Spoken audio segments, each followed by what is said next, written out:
Hello, everyone. I'm Betty. I want to share a significant chapter of my life that involved intense challenges with my in laws and my husband while navigating a divorce. I hope my story resonates with those who have faced undue criticism from their in laws. It all began when I met Kevin, my now estranged husband, on a dating app. I was a 20-year-old college student, and Kevin was 26, employed, and stable. Despite our age difference, we fell in love. I've always believed that love isn't bound by age or looks, so Kevin being older never bothered me. However, Kevin was troubled by our age gap. He often questioned why I was with him, suggesting that I could find someone closer to my age who might be a better match.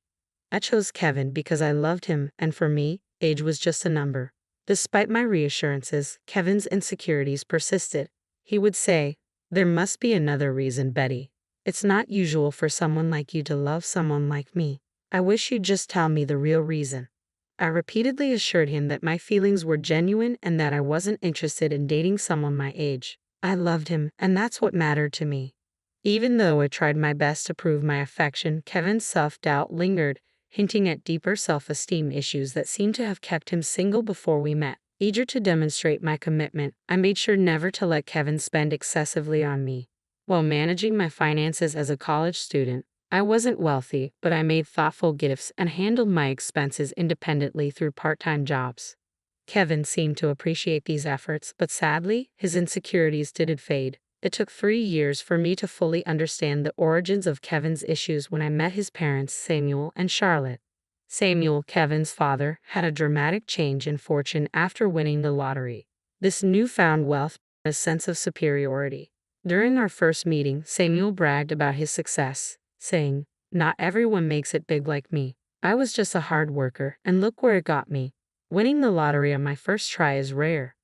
Samuel and Charlotte were proud of their wealth and often implied that Kevin, despite his college education, would never reach their level of financial success. Charlotte suggested that Kevin's previous partners were only interested in his money and left him as soon as they were financially better off. They openly doubted Kevin's ability to make good decisions, which infuriated me. It seemed like they painted every woman Kevin dated as a gold digger, and over time, Kevin began to believe this narrative himself. Their insinuation that I was just another gold digger became an embarrassing and hurtful part of their story. Fed up with their baseless assumptions, I stood up for both Kevin and myself. "I'm sorry, but I have to disagree. Kevin has worked hard to establish his career and will achieve even greater success in time." Samuel retorted, "That doesn't change the fact that women only want him for money. The money we have is ours, but Kevin does co-own the house. Eventually it will be his. Every time these girls see our $350,000 house." I felt a surge of frustration. "I swear, they just see dollar signs," I said, unable to hold back. "I can't speak for Kevin's past relationships, but I'm definitely not in this for the money. I love your son, and that's why we're together. I have no interest in your house." Charlotte's response was dismissive. "Don't worry, Betty. Sometimes it's hard to accept that people can be successful and live in nice houses. You live in a small rented apartment with roommates. You might start desiring it after spending time around our house." Their comments were pushing my patience to the limit. I was on the verge of losing my temper. Kevin heard everything but chose not to respond or defend himself, instead steering the conversation elsewhere. His indifference on the way home was unexpected and hurtful. Once we were home, I knew I had to address the issue directly with Kevin. "Kevin, your parents are being unfair and hurtful towards us. Why did you stand up for me?" Kevin sighed, his frustration evident. "What did you expect me to say, Betty? My past isn't exactly encouraging. I've been used before by people who only saw my parents' wealth and made plans for when they would inherit the house. Even if they're wrong about some things, it doesn't mean they're wrong about everything." The words stung. "Even if those women were after your money, that doesn't mean I am. It hurts that you stayed silent while your family insulted me." Kevin looked conflicted. "You know my family is wealthy now, and maybe they have a point. I'm not accusing you of having bad intentions, but I can see why it might look questionable to others. You don't have parents, and because of that, you might seem more reliant on my inheritance." His words were almost too much to bear. "What you're suggesting is absurd." "Kevin, I've never pressured you to spend on me. Not having an inheritance doesn't make me a gold digger." But Kevin remained stubborn, unwilling to see my perspective. "I love you, and that's what matters," Kevin said. dismissing any need for further discussion. While some might have found comfort in his declaration of love, I couldn't shake the feeling that he still harbored doubts about my intentions. I tried repeatedly to address the issue, even suggesting therapy to help him see things more clearly, but he refused, insisting there was nothing wrong. As time went on, I began to distance myself from his family. We got engaged right after I graduated from college, and I secured a decent job that allowed me to start saving for our wedding. We shared the wedding expenses equally and married when I was 23. However, the next 4 years of our marriage were rocky. Kevin frequently visited his parents and returned increasingly distant and upset. I knew Samuel and Charlotte continued to poison his mind, still branding me as a gold digger despite my pleas for him to reduce contact with them. Kevin persisted in seeing his parents often, and their negative influence began to deeply affect his view of our relationship. They convinced him that no one could truly love him for who he was. Despite my unwavering love over the years, Kevin's suspicion toward me never seemed to ease. The constant need to prove my sincerity became increasingly exhausting.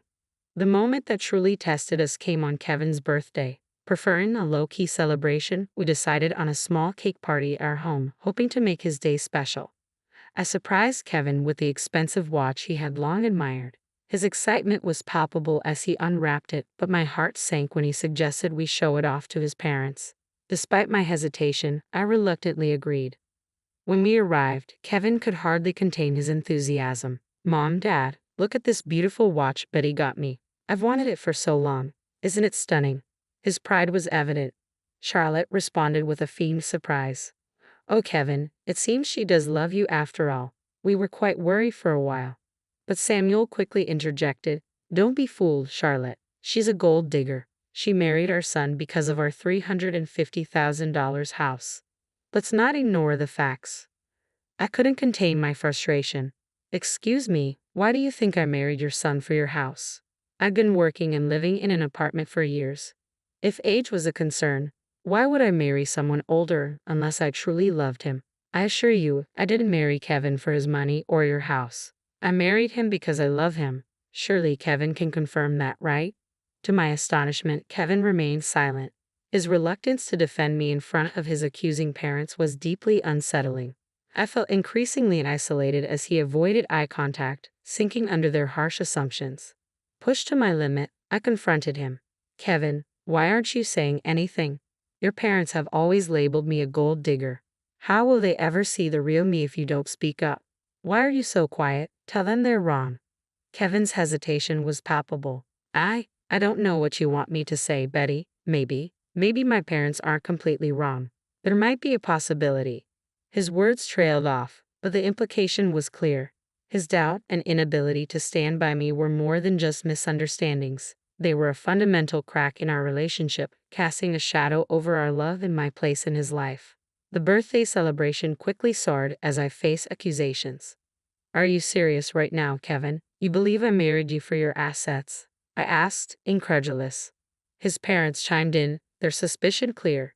"Oddly enough, you've never talked about buying a house. Renting should be a temporary solution, not a long-term plan. You could never afford something like this on your own, so marrying Kevin and settling here seems more logical."